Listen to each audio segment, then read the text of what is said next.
La Bible en un an, le 27 septembre. Le livre de Michée, chapitre 1, verset 1 au chapitre 4, verset 14. Le livre des psaumes, chapitre 69, verset 14 à 37. Le livre des proverbes, chapitre 24, versets 13 et 14. L'épître de Paul aux Philippiens, chapitre 1, verset 1 à 30. Le livre de Michée, chapitre 1. Parole de l'Éternel adressée à Michée de Morécheth durant les règnes de Jotham, Akaz et Ézéchias sur Juda, vision qu'il a eue sur Samarie et Jérusalem.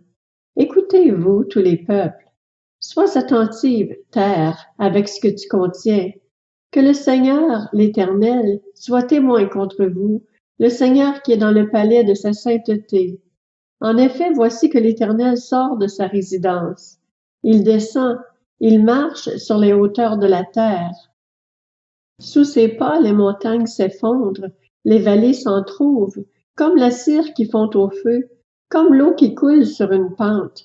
Et tout cela à cause de la révolte de Jacob, à cause des péchés de la communauté d'Israël. Quelle est la révolte de Jacob? N'est-ce pas Samarie? Quels sont les hauts lieux de Juda? N'est-ce pas Jérusalem? Je ferai de Samarie un tas de ruines dans les champs, un terrain pour planter de la vigne. Je ferai rouler ses pierres dans la vallée, je mettrai à nu ses fondations. Toutes ces sculptures sacrées seront brisées, tous ces salaires impurs seront livrés aux flammes, et je briserai toutes ces idoles. Rassemblées grâce au salaire de la prostitution, elles deviendront un salaire de prostitution. C'est pourquoi je pleurerai, je me lamenterai, je marcherai, déchaussée et nue, je pousserai des cris comme le chacal, et des gémissements comme l'autruche. En effet, sa plaie est douloureuse, elle s'étend même à Juda, elle pénètre jusqu'à la porte de mon peuple, jusqu'à Jérusalem. Ne l'annoncez pas dans Gath, ne pleurez surtout pas. Roulez-vous dans la poussière à Beth-le-Aphra. Passe, habitante de Shaphir, dans la nudité et la honte. L'habitante de Tsaana n'ose pas sortir. Le deuil de Beth-Haëtsel vous prive de son abri. L'habitante de Maroth tremble pour son bien-être, car le malheur est venu de la part de l'Éternel jusqu'à la porte de Jérusalem. A-t-elle les coursiers à ton char, habitante de Lachis? Sois été pour la fille de Sion une première cause de péché, car en toi on a trouvé les transgressions d'Israël. C'est pourquoi tu renonceras à Morécheth-Gath. Les maisons d'Axib seront une source trompeuse pour les rois d'Israël. Je t'amènerai un nouveau maître, habitante de Marécha. La gloire d'Israël s'en ira jusqu'à Adulam. Rase-toi, coupe ta chevelure à cause de tes enfants chéris. Rends-toi chauve, comme le vautour, car ils s'en vont en exil loin de toi. Le livre de Michée, chapitre 2. Malheur à ceux qui projettent l'injustice et qui forgent le mal dans leur lit. Au point du jour, ils le réalisent, quand ils ont le pouvoir en main. Ils convoitent des champs, et ils s'en emparent, des maisons, et ils les prennent. Ils traitent avec violence le maître et sa maison, l'homme et son héritage. C'est pourquoi voici ce que dit l'Éternel. Je prépare contre ce peuple un malheur dont vous ne dégagerez pas votre cou, et vous ne marcherez pas la tête haute, car ces temps seront mauvais. Ce jour-là, on fera de vous le sujet d'un proverbe, on chantera une complainte, on dira « Nous sommes entièrement dévastés. Il donne à d'autres la part de mon peuple. Comment? Il me l'enlève. Il distribue nos champs à l'ennemi. C'est pourquoi tu n'auras personne pour te mesurer une part du pays dans l'assemblée de l'Éternel. Ne discourez pas, discourt-il. On ne discourra pas de telles choses. La honte n'en finit pas. Qu'est-il dit, famille de Jacob? L'Éternel serait-il impatient? Est-ce sa manière d'agir? Mes paroles ne sont-elles pas favorables à celui qui marche avec droiture? Depuis longtemps, mon peuple se dresse comme un ennemi. Vous enlevez leur tenue à ceux qui passent en toute confiance en revenant de la guerre. Vous chassez des maisons qu'elles aiment, les femmes de mon peuple. Vous enlevez pour toujours ma gloire à leurs enfants. Levez-vous, Marchez, car ce n'est pas ici un lieu de repos. À cause de vos souillures, il y aura des douleurs violentes. Si un homme court après le vent et débite des mensonges, je vais te prophétiser sur le vin, sur les boissons fortes. Il sera pour ce peuple un prophète. Je te rassemblerai tout entier, Jacob.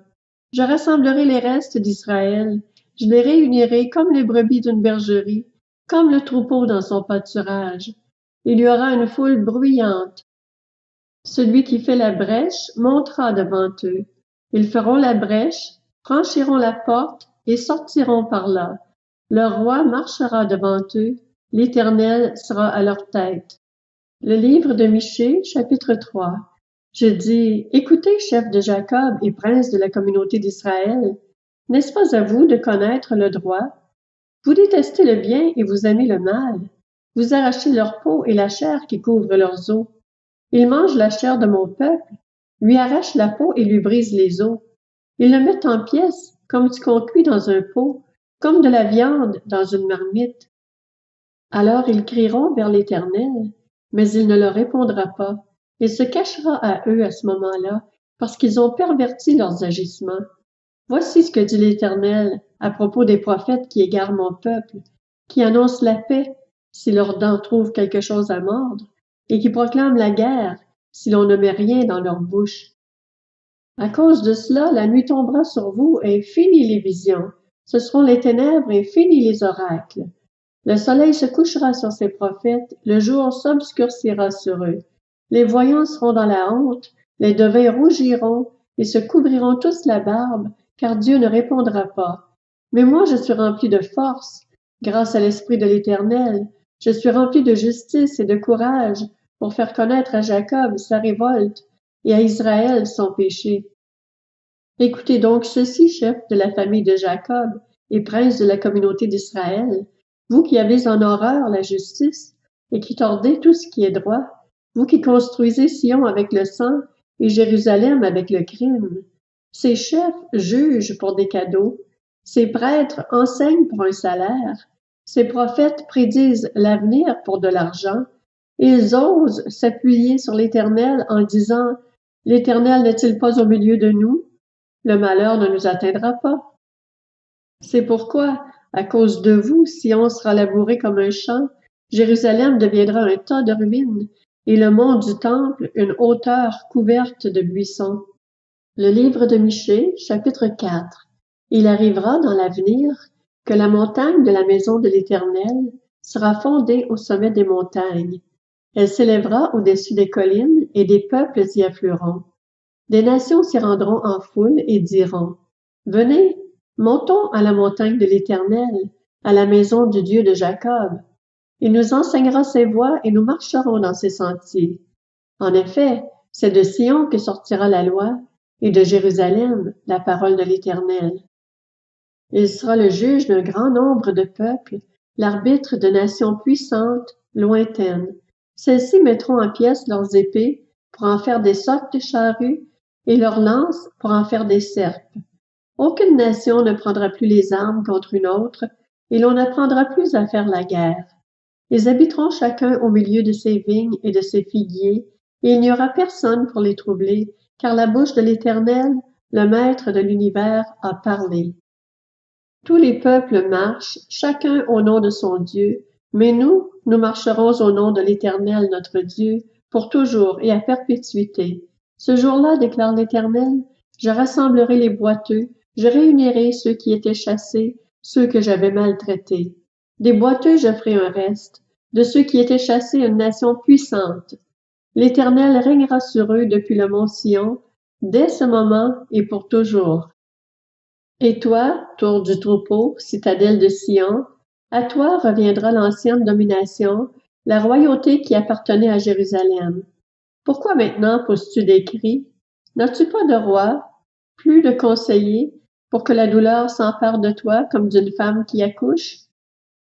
Fille de Sion, souffre et gémis, comme une femme qui accouche, car maintenant tu sortiras de la ville, tu habiteras dans les champs et tu iras jusqu'à Babylone. Là tu seras délivré, c'est là que l'Éternel te libérera du pouvoir de tes ennemis. Maintenant, de nombreuses nations se sont rassemblées contre toi. Qu'elles soient souillées, disent-elles, et que nos yeux contemplent la ruine de Sion. Mais elles ne connaissent pas les pensées de l'Éternel, elles ne comprennent pas son intention, elles ignorent qu'il les a rassemblées comme des gerbes dans l'air de battage. Fille de Sion, lève-toi et fouille le grain. Je te ferai une corne de fer et des sabots de bronze, et tu écraseras des peuples nombreux. Tu consacreras leurs biens à l'Éternel, leurs richesses au Seigneur de toute la terre. Maintenant, ville de troupes, rassemble tes troupes. On nous assiège à coups de bâton. On frappe sur la joue le juge d'Israël. Le livre des Psaumes, chapitre 69. Mais moi, je t'adresse ma prière éternelle. C'est le moment favorable, ô Dieu, par ta grande bonté. Réponds-moi en m'accordant ton fidèle secours. Retire-moi de la boue et que je n'enfonce plus, que je sois délivré de mes ennemis et de l'eau profonde. Que le courant ne m'emporte plus, que le gouffre ne m'engloutisse pas, et que la tombe ne se referme pas sur moi. Réponds-moi, Éternel, car ta bonté est immense.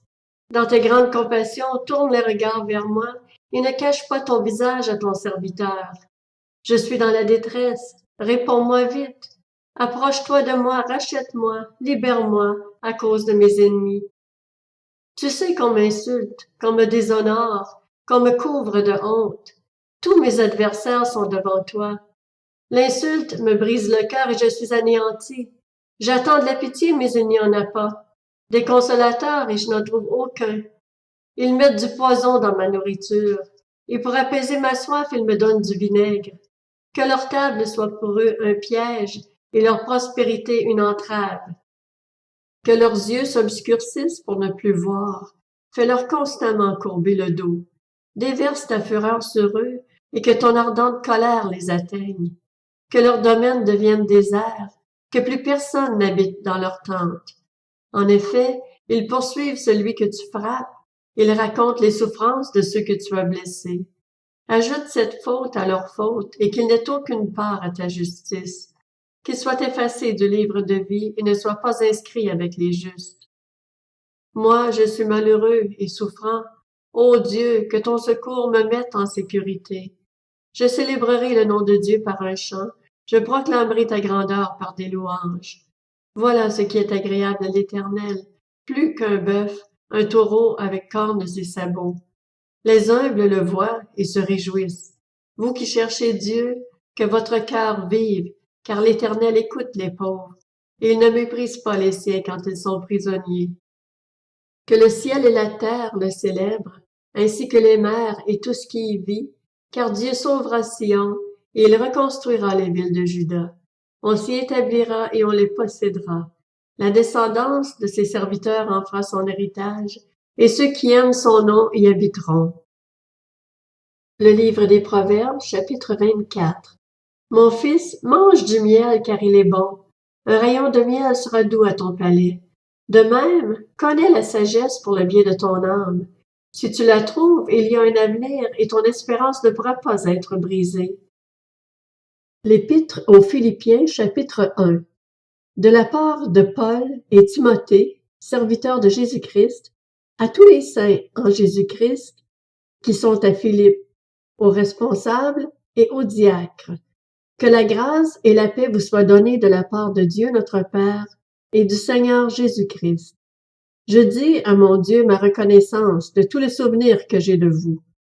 Dans toutes mes prières pour vous tous, je ne cesse d'exprimer ma joie à cause de la part que vous prenez à l'Évangile depuis le premier jour jusqu'à maintenant. Je suis persuadé que celui qui a commencé en vous cette bonne œuvre la poursuivra jusqu'à son terme, jusqu'au jour de Jésus-Christ. Il est juste que je pense cela de vous tous parce que je vous porte dans mon cœur. Vous qui participez tous à la même grâce que moi, aussi bien dans ma détention que dans la défense et l'affermissement de l'Évangile. En effet, Dieu m'est témoin que je vous chéris tous avec la tendresse de Jésus-Christ. Et voici ce que je demande dans mes prières. C'est que votre amour augmente de plus en plus en connaissance et en pleine intelligence pour que vous puissiez discerner ce qui est essentiel. Ainsi, vous serez purs et irréprochables pour le jour de Christ, remplis du fruit de justice qui vient par Jésus-Christ, à la gloire et à la louange de Dieu. Je désire que vous le sachiez, frères et sœurs. Ce qui m'est arrivé a plutôt contribué au progrès de l'Évangile. En effet, dans tout le prétoire et partout ailleurs, personne n'ignore que c'est pour Christ que je suis en prison. Et la plupart des frères et sœurs, encouragés dans le Seigneur par mes chaînes, ont plus d'assurance pour annoncer sans crainte la parole. Certains, il est vrai, proclament Christ par jalousie, avec un esprit de rivalité, mais d'autres le proclament avec de bonnes intentions. Les uns agissent par amour, sachant que je suis là pour la défense de l'Évangile. Les autres, animés d'un esprit de rivalité, annoncent Christ avec des intentions qui ne sont pas pures et avec la pensée d'augmenter les souffrances de ma détention. Qu'importe. De toute manière, que ce soit pour de mauvaises raisons, que ce soit sincèrement, Christ est annoncé. Je m'en réjouis et je m'en réjouirai encore, car je sais que cela aboutira à mon salut, grâce à vos prières et à l'assistance de l'Esprit de Jésus-Christ. Conformément à ma ferme attente et à mon espérance, je n'aurai honte de rien. Mais maintenant, comme toujours, la grandeur de Christ sera manifestée avec une pleine assurance dans mon corps, soit par ma vie, soit par ma mort. En effet, Christ est ma vie et mourir représente un gain. Cependant, s'il est utile pour ma tâche que je vive ici-bas, je ne saurais dire ce que je dois préférer. Je suis tiraillée des deux côtés. J'ai le désir de m'en aller et d'être avec Christ, ce qui est de beaucoup le meilleur, mais à cause de vous, il est plus nécessaire que je continue à vivre ici-bas.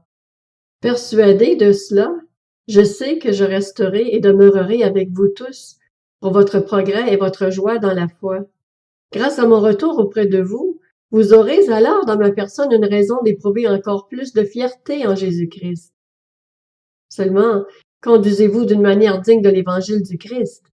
Ainsi, que je vienne vous voir ou que je sois absent, j'entendrai dire de vous que vous tenez ferme dans un même esprit, combattant d'un même cœur pour la foi de l'Évangile, sans vous laisser effrayer en rien par les adversaires.